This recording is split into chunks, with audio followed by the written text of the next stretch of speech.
Hey y'all, what's up? Welcome to the Queenie Ashe Show with Afrovibes TV.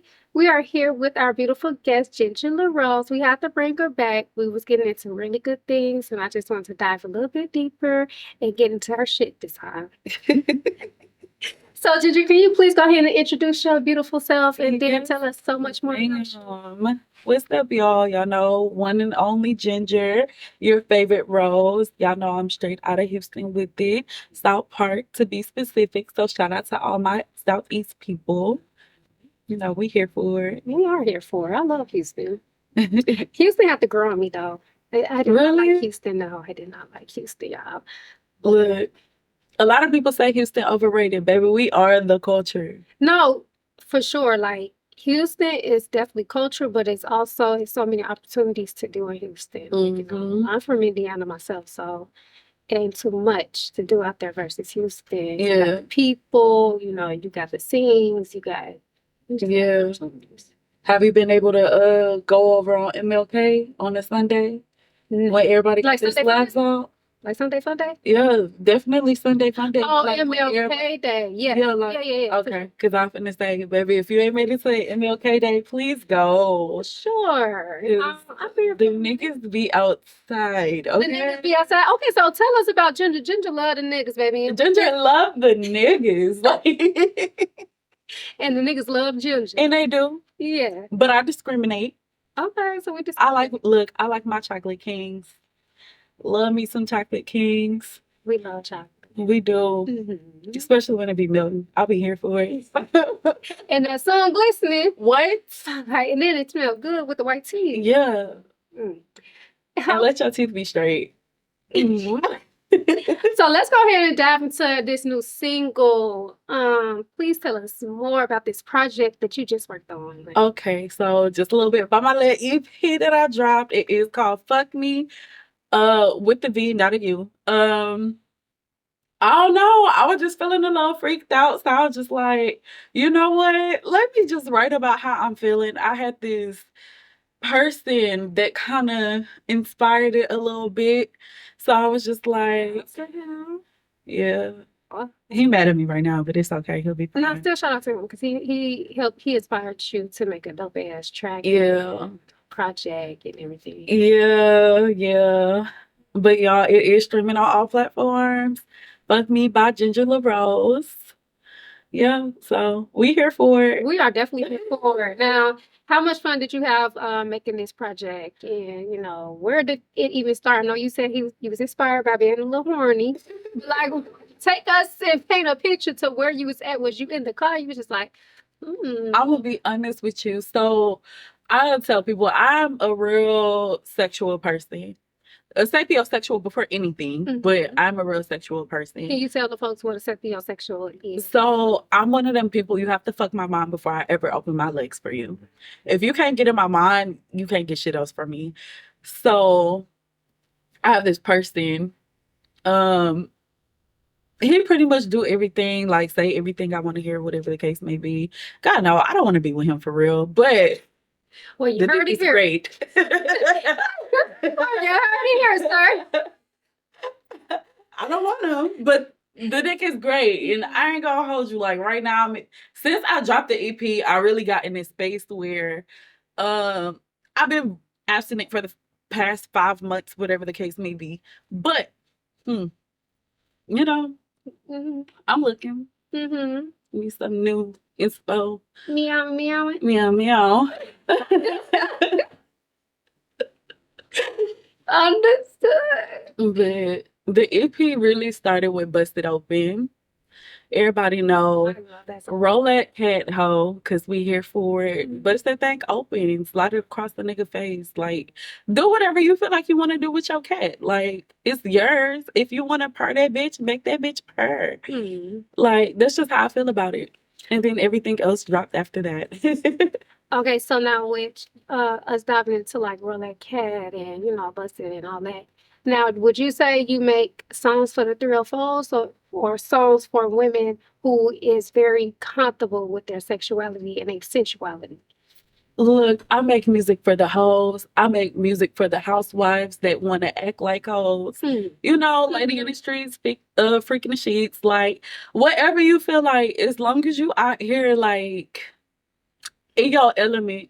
So, pretty much, like I said, I'm a sexual being. I'm a free spirit. I make music for free spirits. Like, if you feel like you want to tap a little bit more into your sexuality, I feel like you should listen to my EP. You might just catch an idea.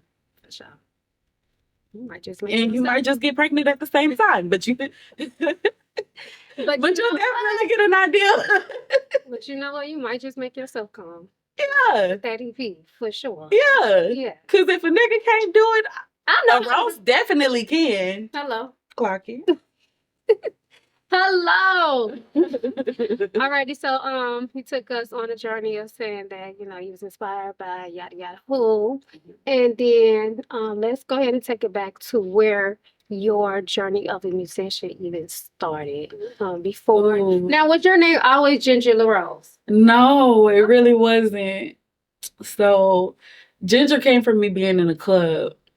I really just used to go by my middle name, which is Monet, but we got Janelle Monets and all of that stuff like that. And I'm just like, I don't want to just be like that. And I really don't want to give people like that full blown access to me and who I really am from my middle name. So I'm just like, okay, well, Ginger's cool since it came from the club. Shout out to my homeboy that actually gave me the name. So yeah, but as far as music goes, like that came from my dad. Like I have this big piece, as you can see, like a whole microphone and everything. Like that's my daddy. That's where my music come from. That's where it started. And did he call you Rose, or was his name like a former Rose? No, Rose actually came from like one of my former best friends. Cause it's like everybody knew, like, okay, there go them Rose girls. Like her middle name is actually Rose, but everybody be like, oh, that's Ginger. There go Rose herself. Like they just be like, that's them Rose girls, her best friend. So that's where that come from. All right, Ginger LaRose. Now, did the club scene, did that help you get into your bag as a musician? As far as like, was that a big inspiration as well? Yeah, it really was. Like it come from, all right, so I got this music that I be hearing, like everybody know, between Trap Queen and Throw Some More by Ray Shrimmer. That was make me so much money. I used to DJ no, like, yeah, this her list right here. Her shit. That's where she gonna make her money. Like that's where her money gonna come from, off them songs. Cause let me have some liquor in my system, and I am, baby, it's a wrap after them two songs play. Like I'm up there. So it just like kind of became like, okay, well, I got all this lit music or whatever. Like start making your own music for you to dance to so you can promote your own stuff. So I'm like, okay, so that's when I started writing. But for the longest, I would not put my music out because I'm like, it's not what I want. It's not what I want. Like, all right, like this got a sound, but it sounds like everybody else. What is the sound that you was looking for in that particular moment? I felt like, you know, like when female rappers, like a lot of female rappers do sound the same, like as far as their voice when they first come out, like, like I don't want to sound like that. I don't want to sound like that. And I'm just like, let me wait for my voice to develop fully as a woman.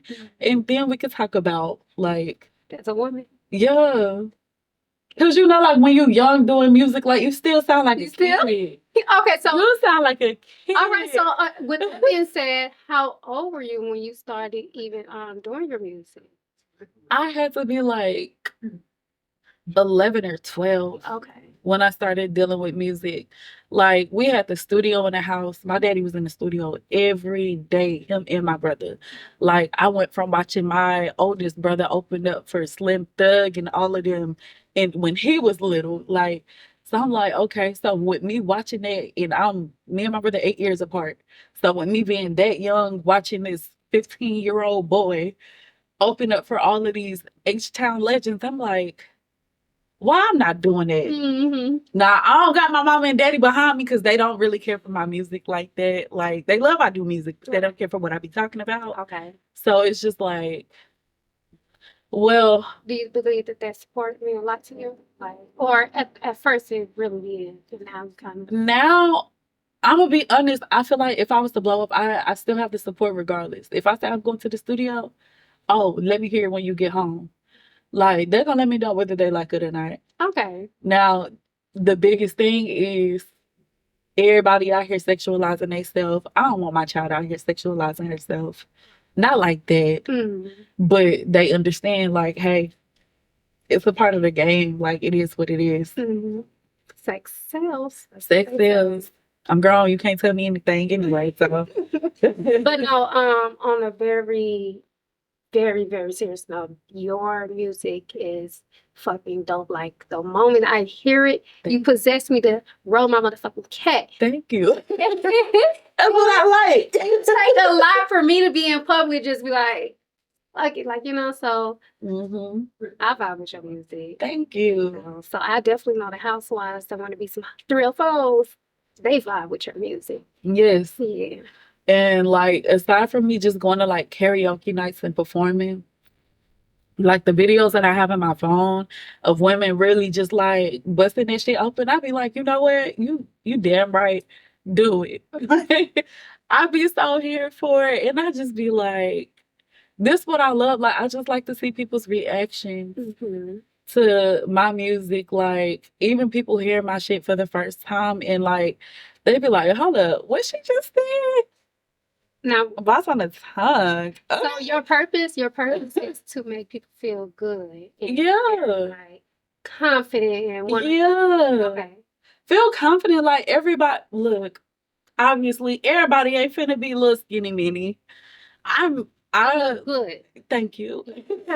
But I tell people all the time, like, it be so many women, like, even just like going through postpartum and stuff, that be wanting to feel themselves and can't physically feel themselves because it's like, this is not the body that I had. All right, baby, you got to get to know yourself all over again. You got to figure out what works for you at this point. Oh, well, I gained weight. Well, baby, you got to figure out what works for you at this point. You have to adapt to this new you. So with you adapting to this new you, figure out what makes you feel sexy. Like, for me, I tell people, baby, I ain't always been this big. Anybody who knew me, like, from way back then, like, the bodies that bitches are paying for now, that was me. I naturally, like, girl, I'm gonna literally show you pictures later, but that ass, that's what I was naturally. So, since we're on the topic, for the women, because I know, like, you know, even very skinny women, because I know I've been petite all my life, and I had to learn how to be confident within my skin. So, and I know that, you know, when you either very skinny or you a thicker bone, it's hard to find that confidence. So, like, how do you teach someone else who has like a body shame over themselves? Baby, you gotta wake up in the morning, hop out your bed, turn your motherfucking swag on, look in the mirror. Don't say what's up. Say, I'm that bitch. I'm that bitch. Ain't nobody gonna stop me from saying that. If you feel like, okay, well, I don't like how this looks. My daddy told me, if it's something you don't like about yourself, change it. It ain't nothing to change it. Okay, well, I don't like my confidence. Change it. Figure out what makes you confident. I want to change it. For me, I know I don't feel like myself if my hair, nails, and makeup and stuff is not done. Like, I could go outside without my makeup and stuff being on. But if my hair and my nails not done, I literally go through a full-blown depression. It could be for 3 days. But the second I go and get my nails done, the second my hair is freshly laid, oh, I'm that bitch. I'm finna hop outside. Like, the niggas need to see me. Like, because you're not feeling like yourself. Yeah. You're not looking good. That's why I say when you look good, you feel good. You feel so good. You feel amazing. You feel like you could go get a fucking whole $1 billion right now. I'm trying to tell you. As a woman, you walk outside and you look good, you already got free things at the door. As soon as you step outside. Yeah. Here you go. You got privileges already. Here you go. Here you go.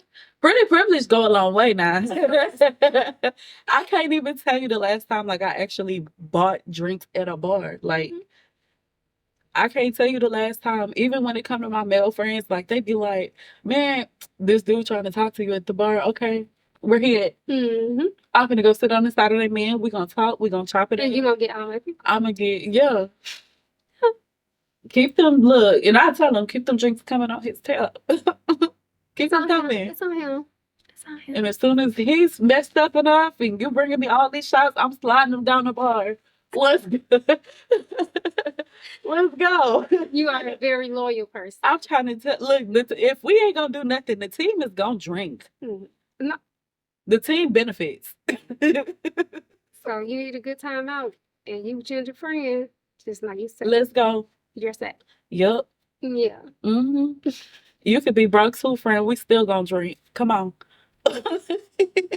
Now, you already know how this goes. It's your second time here, and us diving into our mental health. I really did want to dive into our conversation a little deeper. Yeah. Because I do believe it's purpose there for not just us, but like the women outside of us that needs a little help on navigating, you know, in a certain realm.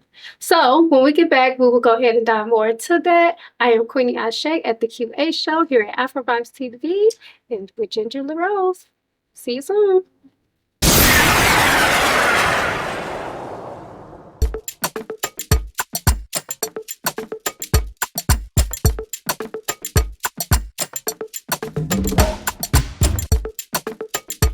All right, welcome back to the QA show with Queenie Ashe, your host at Afrovibes TV. Here we have our beautiful guest, G LaRose. So before we even went on to our break, we did say we was going to go ahead and dive into our next segment, which this is my favorite part of the show, where we deal with the mental health. We check in with one another as human beings. We forget to, like, you know, just take time and slow down and check in with our people.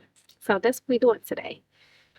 So I know last time you was here, you said you was fighting for your motherfucking life. Yeah. Yeah. Is that still today at this moment, or how are you feeling at this moment? I feel like every day I'm fighting for my life. Okay. Like sometimes it's like, okay, I'm fighting for my life for this purpose, or I'm just fighting for my life trying to pick myself up. So for me, like when I'm fighting with purpose, it's like, okay, I know where my steps are going today. And then, you know, sometimes like you get that call from God and he's like, okay, do this. And then you're just sitting there, but you fidgeting with yourself like, okay, like what next? You just tell me this. Yeah. What I'm doing now. Yeah. And he really, like, he would literally put me in situations to where I say I have to sit down. Like right now, in this current moment, in this current month, I'm in the process of being sat down. Yeah. I've been sat down for months. Like, even when it came from me doing hair, like, he pretty much sat me down from doing hair because of my mental state. I literally had to isolate and get away from the situation that I was from. Like, I was staying with my best friend and all of that stuff. Like, I had to let go of everything I had. And when I say sat down, I'm back at home with my mommy and my daddy sitting down. Like, I still go out and everything, but I be sitting patiently like, okay, so what's my next move? Yeah. And you know what? I actually see that a lot with the world right now as a collective. Because now we're starting to awakening to like, okay, maybe it's something more to life than what the path I was just on. So, you know, God is calling God's children like, all right, now you got to get this call. You're going to do in this season. Exactly. And it's going to require you to be separated from certain people, places, and things. Not to say that it's not yours, but in this season right now, you got to sit down. Just need to pause. Yep. Just pause. Just pause and listen for my call. That's it. That's all you can do. Like I tell people, I may be out here, I may be drunk.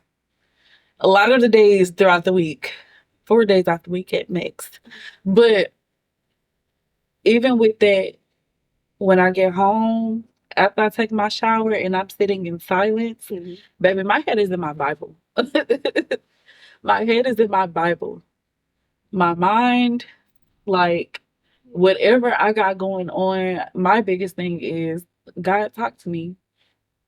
I need to hear your voice. I need to know something. Right. Even if it's like I don't even half the time I don't want nothing. I don't need you to do anything for me. Like, just talk to me. That's it. You can need a little confirmation or assurance. Not even. Not even. I just want to hear you say, I got you. That's it. That's a reassurance too, a confirmation. Like, you're good. Yeah. You ain't got to do nothing. Just relax. I got you. Yeah. That's all I be wanting to hear. And then when I be in them moments where I be like, okay, yeah, I'm straight. Wake up in the morning, do what I gotta do. Before I do anything, like daily devotion. And before I go to sleep, I'm gonna read a couple chapters out of my Bible. So a daily devotion for you is to sit there and read your Bible, or is it more so giving affirmations? What does yours look like? My daily devotion is me literally taking the time out to do like the slightest bit of Bible study. Like, just pretty much like the first 10 to 30 minutes of my day. Like, before I actually get out of my bed, before I actually get my day started, I have this piece of my book that I'm going to read. It'll have like a prayer for me, how I need to direct my energy on this day, or how I can make myself a better person, or how I can listen for God throughout the day. Like, throughout the day, our days be hectic. It's hard to hear when you're moving around. You got all the distractions. When you got all the distractions, it's hard to hear. So it's like throughout them distractions, I still got to be able to hear you. Yeah.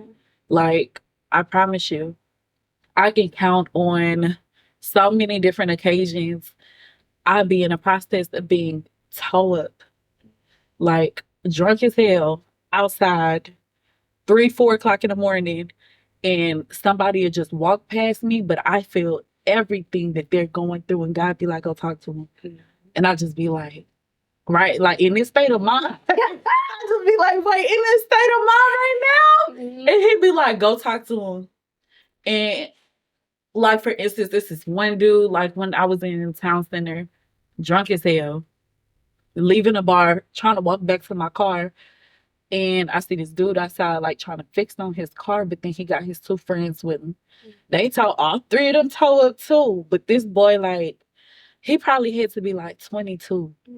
So I'm like, friend, I'm gonna tell you something, and only because I know exactly where you coming from. I don't know this man from Adam and Eve. The situation between you and your mama, you have to learn how to be patient. Stop going back and forth with her. And he looked at me like, what you talking about? Not like, I say, you don't, God is telling me to tell you this, friend. Right. Like, I know I'm drunk and it's hard trying to hear it from a drunk person because right now, I don't know, but I'm telling you, God is telling me to tell you, stop going back and forth with your mama. That's your only mama. You only get one. And I'm telling you this because I'm going through the same shit right now. Like, my mama, her mind is deteriorated. Like, she's bipolar, she's schizophrenic. Like, she going through it, and I don't know how to help her. Right. And right now, you have a mama who's you just getting into it with her. She not herself right now. Right. Your mama's, well, my mama diagnosed bipolar. Well, I know exactly what you're going through. My mama's the same way. Like, give her grace. She not in her right state of mind. And while I'm telling him this, it's like I'm telling myself this at the same time. Because anybody who know me for real, I do not fool with my mama. And I have plenty of reasons why I don't. But at the same time, all I hear is give her grace. Because it's no telling how long your mama been going through this mental state. She raising you, but she could have still been going through this mental state and just been suppressing it, or you as a child did not see it. So it's just like, dang, like, I hate when I be telling people stuff like this. You feel like you be a hypocrite sometimes? Yes. Definitely. Yeah. And I just be like, well, dang, like, I'm up over here trying to give you the key. But But I asked that question because I do the same thing. And me and my mom not on the best terms. But I definitely give her grace. And I understand that at some point, and I just say, God, whenever it's time. Like, like, it's not I'm pushing her away. It's whenever it's time, because I was too hurt. But no one took the time out to see like where my hurt and pain came from. It was just like, oh, why you tripping? Oh, why you? Da-da-da. That's still your mama. Yeah, that's still you only got one mama, so it's like That's still your mama. That is the worst comment you could tell yeah, people like in I'm saying, like that's your situations. mama, like that's your only mom. But it's like that confuses a child, that confuses a mind because it's like, okay, this my mom, but am I supposed to be treated this way? Yeah, And then no, you're not. as a mother now, it's like I would never treat my daughter that way. So no, I Mhm. don't think that just because that's my mom, I have to. I can forgive, but I do not have to allow full access, Exactly. and I'm okay with that. Exactly. And I don't feel not one bit of bad about it. I want us And to you come should. together as a union one day, but it's going to have to be two to tango. Yeah. It's like your mom has to be the one to reach out. We've been reaching out our whole freaking lives as kids. Like We cry for attention we as we children. do. Hmm. And we do. But then when you have a mom who's like not fully there or really don't, I can't even say don't care. It's like she fighting for her life. Right. So she not understanding like I'm fighting for my life right now. Like I really need to focus on my mental health. But at the same time, you still got your kids and at least guide your kids on how not to deal with that. Because when I say sometimes my mental be shot, I tell people I've been through a lot in my 29 years of life. I done lost two of the closest people to me, not even two, four of the closest people to me. But at a young age and trying to navigate that at a young age when you have this craft that you're so good at, but the people that you wanted to do it with the most is not here to do it with you. So you gotta like try to find your way to carry that on. It's hard. It is hard. And you know what? As you grow up, you understand that your parents are these super humans that we thought, and it's like, oh shit, they were trying to figure it out, just like I'm at this stage Yeah. now. So it's that's where the grace come in from. Like, okay, I understand that you couldn't even be at your full capability for me and my Yes. siblings, but at the same time, I know that I can't save you the way I want to. Mm-hmm. I got to give myself grace now. Yep. And I have to love on myself the way I know how to love on myself. Mm-hmm. And if that looks selfish, okay. Yeah. Give me time too. I gave you the time. Mhm. Give me the same time. Yeah. Give me that same grace that I'm giving you. Yeah. And because even for me, like, my mom chased my brother. She supported my like it's different like when you the youngest and it's like, okay, your parents go through these phases with the oldest kid, like, okay, I done raised all my kids, but then I'm here, but then it's like we really raised ourselves like it's the babies. So it's like I watched all of my brothers and sisters go through what they went through. Yes, I went through my own shit. Right. That I put myself in these situations that I never had to. Right. But a lot of the mistakes that they made, I kind of learned from them at an early age. So it's like, okay, well, just don't do that. Yeah. Or, but you still have to learn your mistakes. Yeah, you still have to. There's no going around it. There's none. Like that's the purpose of why we're here. We're here to learn and grow Yeah. and evolve. So Exactly. So being the youngest, like with your parents, by the time they get to the youngest kid, they tired. Especially when they got multiple kids. I'm the youngest of 5. it's do what you want to do. Yeah, like I tell people as a child, I could possibly get away with murder and my mama and daddy would not care. And see, your older siblings, like, well, see, when we was their age, We could had do to that. watch her. Yeah. We had to do this. And See, we had it's a to do different that. perspective, and it's like for you, it's kind of like a abandonment feeling. It's like, Yeah, but you weren't abandoned. You had that love. You was the first child. Baby, you had all the love that they had to give. By the time it got to me, baby, I'm tired. I'm tired from work. I'm tired of these kids. I'm tired of these kids. Like, fuck them and these kids. Like, fuck them kids. Mhm. Like, I guarantee you, we were not the first generation to say it. Our mamas and daddies said it. Their mamas and They daddies showed said it. They Yeah. ain't too much said, but they showed it. Yeah, they definitely showed it. Yeah. But at the same time, like, from the generations before us, a lot of the times, like, even their emotions were suppressed. Yeah. Women have to stay at home and deal with kids all day, no break. And then a man come home and feel as if like, superior. yeah. Do this, do that. Why the kids still up? Why you ain't put them to sleep? Nigga, like today, nigga, you go do it. But then they wasn't going for no stuff like that. So it's like then it comes to our generation, the generation before us, which is our parents. It's like, okay, it's a little shift in the dynamic. I mean, always gonna be a lot of deadbeat fathers, but now you literally see more into these deadbeat women too. Like my daddy raised me, my dad and his wife raised me. My mama, not so much, but I'm not gonna take away from the good times that we did have. Yeah. Yeah. Yeah. Sure. So absolutely understand you 100%. And then, okay, so now I know we spoke about you not drinking for a while. November 1st. But you know what? You did say, but you did say you was going to do it when you felt like you were ready to do that. Yeah. Yeah. I'm putting myself on a timer. Okay. This is gonna be a part of a 3-month journey because my birthday is at the end of January. November, December, all the way up until my birthday, I plan on not drinking. Okay. I plan on taking my break because I know I drink a lot. To the point where I know I can sit down, take 15 shots, and nothing be wrong with me.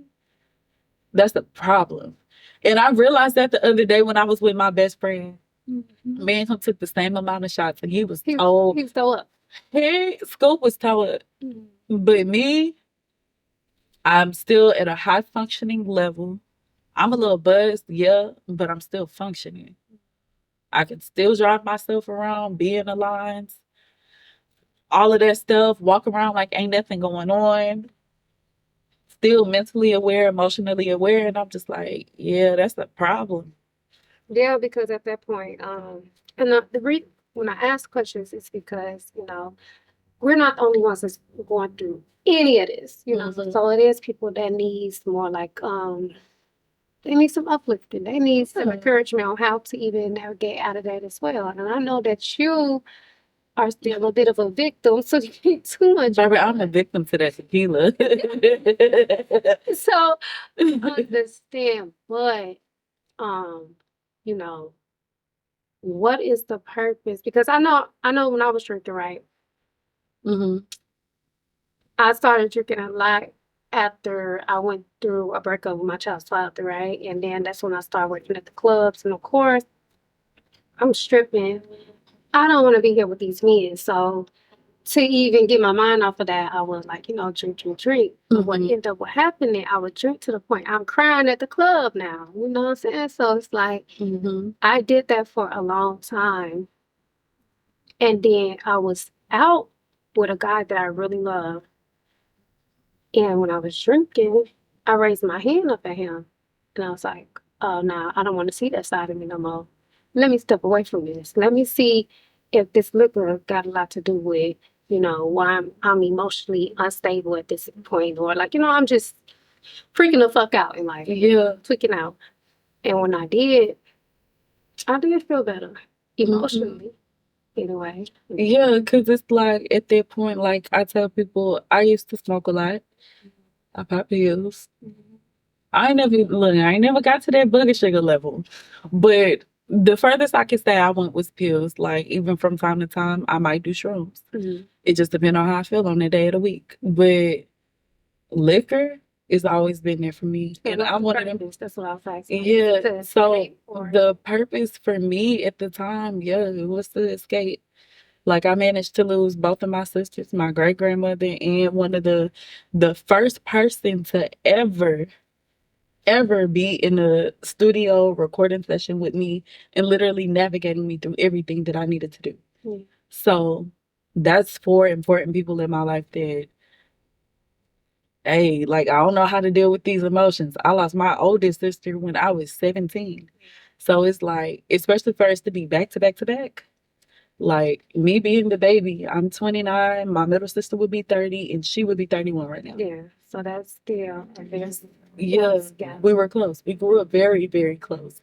So with that, it was just like, okay, when I was in high school and I started doing that, I ain't gonna hold you. Like, it didn't get to the point of like how euphoria was in like at it, but I was definitely popping pills and drinking liquor in school. I'm finna dip off and go smoke some weed so I can get through the rest of my school day. Like, and it was what it was. But then after that, like 5 years later, that's when I lost my other older sister. And at that time, I was just like in a sunken place. Like, before it even got to the point of her dying, like I was fully in a sunken place with the person that I was with the stuff that I was dealing with, like mentally, emotionally. Like, I did not give a fuck. Did anybody know this, or like did you? Yes. Yeah. Except for the motherfucker I was with.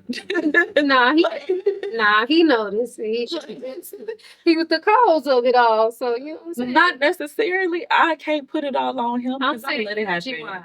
Yeah. You made a poor decision, but that's the interference with your energy. So you know, that's a cause of it too. And then it was like, I say probably like a month or two before she passed away. Like, I still got the messages in my phone. And she's like, bro, what the fuck are you doing? Like, you're wasting your life, bitch. Like, you're wasting your fucking life. Like, you steady chasing this bullshit ass nigga. He ain't shit. Get the fuck up, go to school, go get your fucking license to do hair like you was supposed to do. Like, you was on the right track before you started fucking with this nigga. And then after that, it was just like, everything fuck you. What? Yeah. Baby, like, what's them little rods that drop? Yeah, that's how fast my life shifted. They're literally agents that assigned for you. Like, I'm saying her to go fuck up what she got going on. Yeah. But if you look at it like a benefit, because I know that I dealt with a lot of demons on this perfume timing. When you look at it like, okay, you can leverage off of those type of spirits too. Girl. But when we're not aware, I'm gonna be honest with you, I can't even say that I wasn't aware, because I was fully aware of what was going on with me. I knew I was in like the deepest depression I could ever feel. I knew mentally I was not right.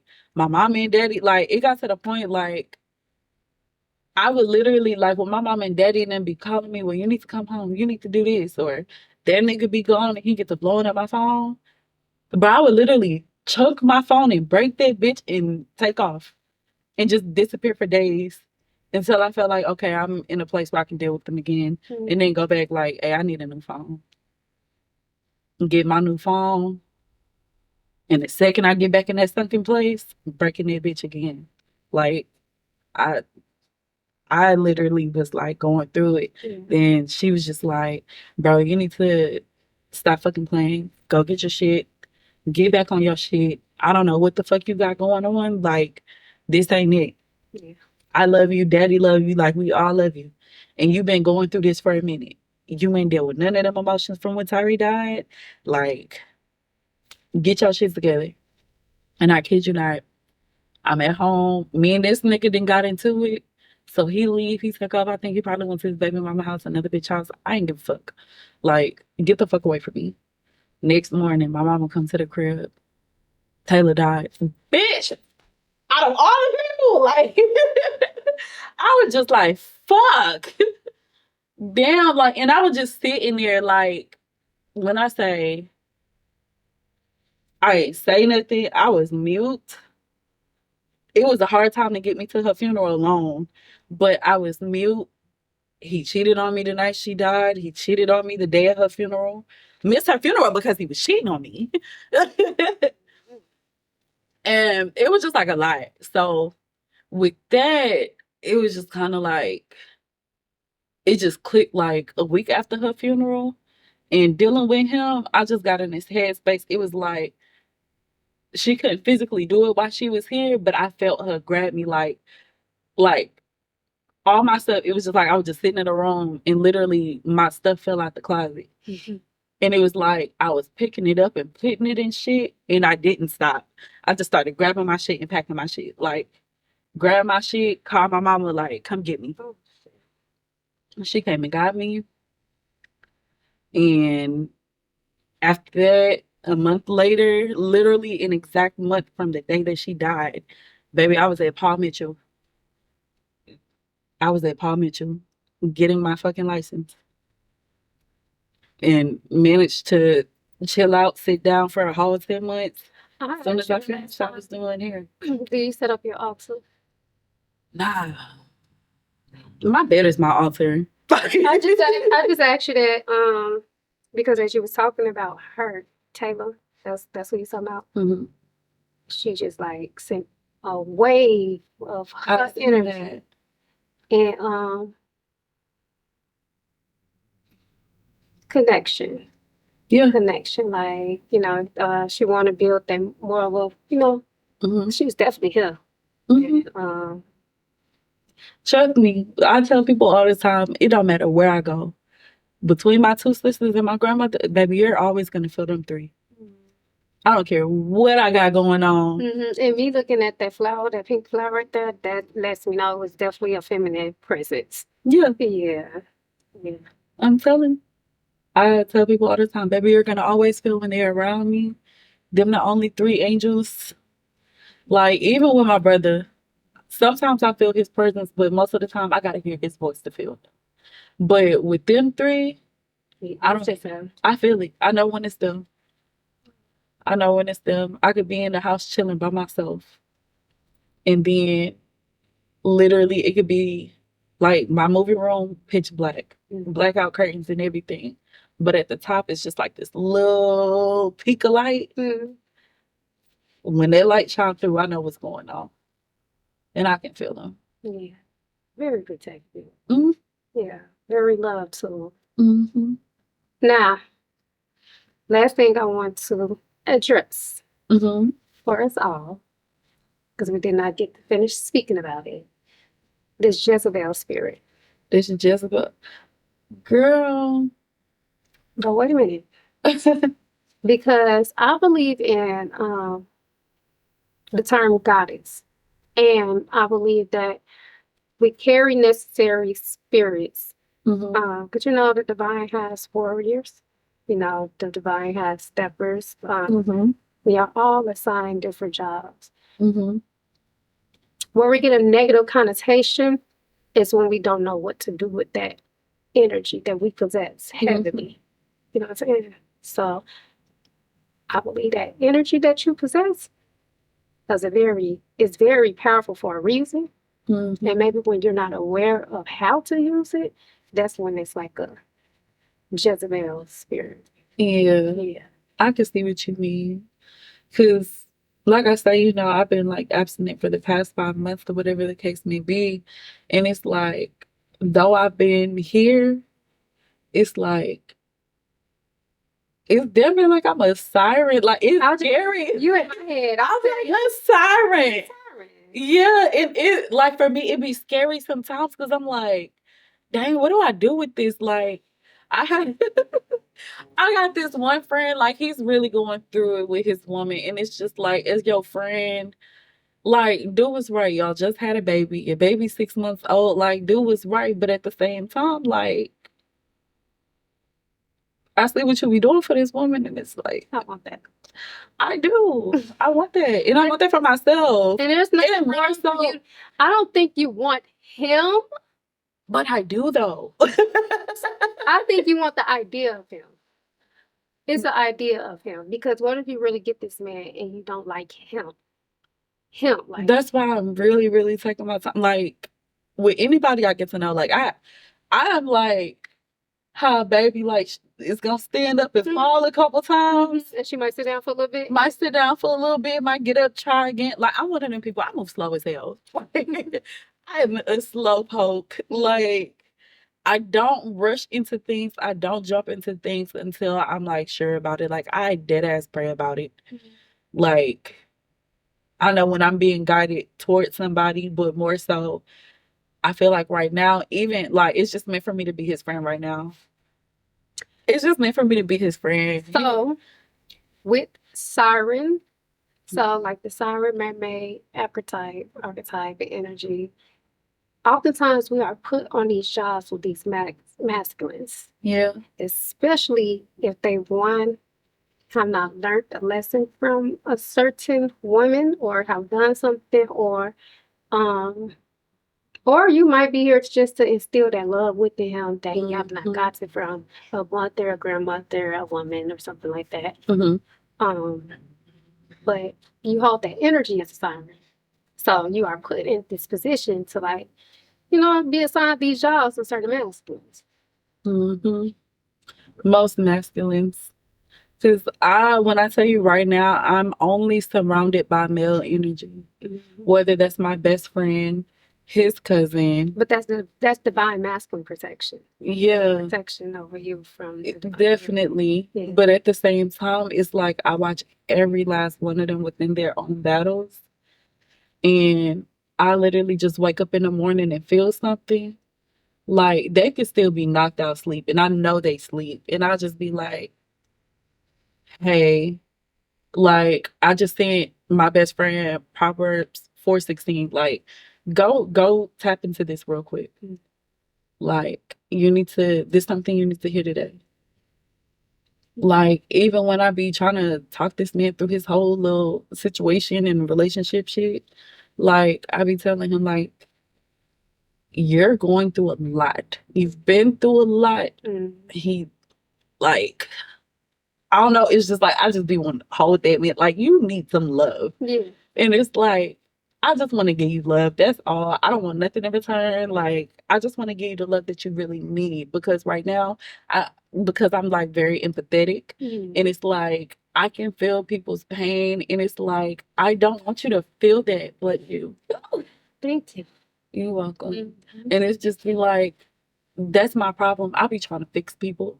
Like, but see, my hardest to fix somebody. That comes with the energy too. And it's when, okay, so like when we healed and like, I'm talking about the highest form of heal. And then you tap into that energy again, you understand where to devote that to. Which I feel like you're now understanding, like, okay, we can't save everybody. Yeah. Yeah, you know that now.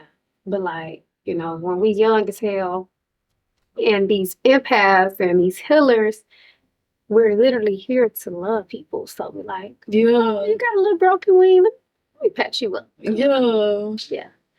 And that's my biggest problem. And I tell people that all the time. Like, it's the blessing and a curse at the same time. Because it's like, sometimes it gets hard to determine who you need to help and who just got to sit in their shit. Yeah.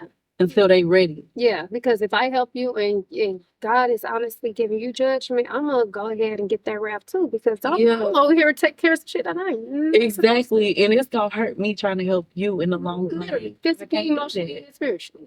Yeah. So it's like, now that I understand that I can't help everybody, like even with my mom, like that's the one. Like, this woman gave birth to me. No, we ain't always been good, but I love that woman. Like, I would not be here if it wasn't for that woman. But it's like I'm in a space like where I tried to help her, and me helping her got me evicted out my own apartment. And it's like, well, dang. So now it's like I gotta step back and let God do what He do. Yeah, absolutely. Like, it's not. He don't want me to help her. You just gotta step back, be here for her, love her, and support her. That's it. That's the best you can do right now. By you showing up for yourself, that's teaching her how to show up for herself or for others. You know what I'm saying? So when we're doing our jobs as daughters, we're teaching them how to do their jobs as mothers. Just like when I'm doing my job as a mother, I'm teaching my daughter how to be a daughter, and vice versa. Because I seen the lack of I didn't get the love. I got materialistic things. So because I was always loved, people was like, you should be grateful. I didn't get love. So I still to this day, like, and I was the only child. So with my daughter, she understands like I need me time because I'm still having to operate. I'm not a selfish mother, but I don't devote so much of my energy and time to like, my children at all the time because I understand if I lose myself as a woman, they're not going to be healthy children. Yeah. You know what I'm saying? But it's like I have to take a step back for a quick second. Yeah, but I get myself. Otherwise, I'm gonna fall in this pattern that I was already suffer. Yeah, and one thing about it though, I think if you do that and you communicate to your children, like, hey, mommy's not feeling good right now, but I promise once I get back to the, the mental space that I know I can be, you got my full attention. Let mommy have a day to herself. I ain't even gonna hold you. Like, you really just answered my question without, like, before me even asking it.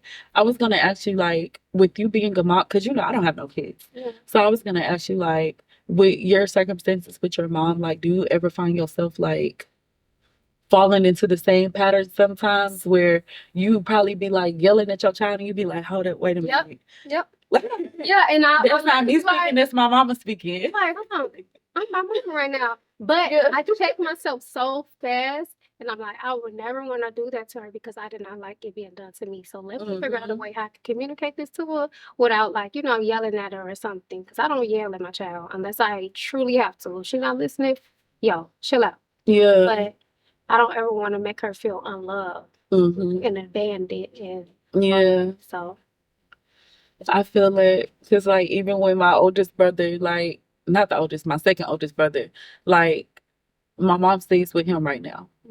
So when she was staying with me, he didn't understand, like, with me getting evicted and me getting my new place. Well, why you won't let her come stay with you? Why she can't know where you live? Why she can't do this? She got me evicted out the first spot. It's not gonna happen the second time. Lucky me, I was already at the end of my lease, so they just let me go. Like, pay this last month and get out. So we kind of have like the similar. My mom now used to kick me out like when I was 16, 17. So anytime I would go back to their house, they would kick me out. And so like her husband would call the police on me, send me to jail 3 times. Yeah, as a child I was confused, like, okay. Like, how you let this man have this much control over you? But I understand. So where you abandon your kids? I don't understand that. I would never understand that, but I understand that she herself couldn't operate as the woman. As the woman that she should even be operating. Yeah. She was stuck. And and it's not me justifying. This is how I give her grace.